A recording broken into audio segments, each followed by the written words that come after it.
कामैस्तैस्तैर्तज्ञानः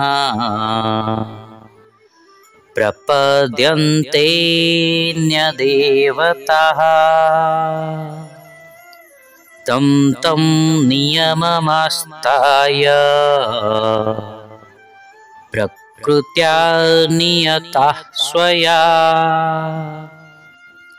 बंधुगण, श्लोक संख्या 20 रु 25 रे प्रभु श्रीकृष्ण देवी देवता पूजन एवं निर्वे व्यक्तित प्रत्ययवाद विषय रे कहउछंती। एई श्लोक संख्या 20 रे प्रभु श्रीकृष्ण केउ प्रकार मनुष्य देवी देवता पूजा पद्धति करिथांती तांको विषय रे आलोचना करुछंती। बंधुगण, जो व्यक्ति माने भौतिक कामना द्वारा बशीभूत होइथांती सेमाने निजर आवश्यक अनुसारे अन्य अन्य देवी देवता पूजा करिथांती एवं नियम अनुसारे उर्दिष्ट क्रिया मध्य करिथांती।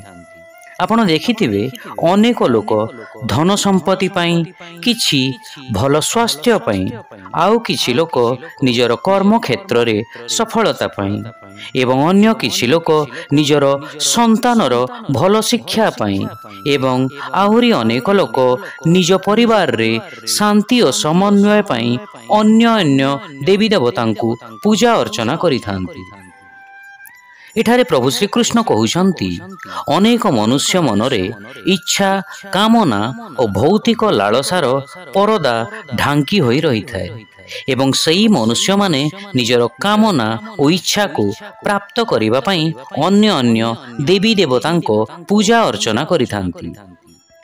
एई श्लोक रे किछि तीक्ष्ण बुद्धि लोक यह भावी पारंती जे भगवान कृष्ण निजको सर्वश्रेष्ठ और महान घोषित करुछंती एवं अन्य देवी देवतांको निम्न मने करुछंती।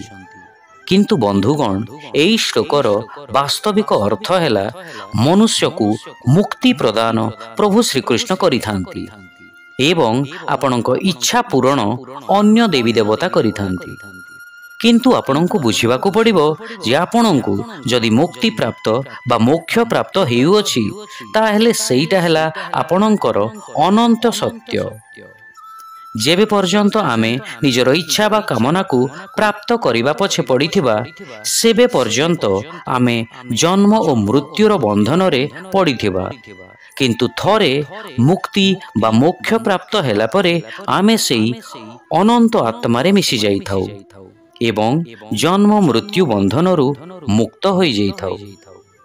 शिक्षा, जो व्यक्ति मानंको ज्ञान भौतिक कामना रे ग्रस्त होई थाए सेमाने स्वर्गर देवता मानंको शरणागति करिथांती।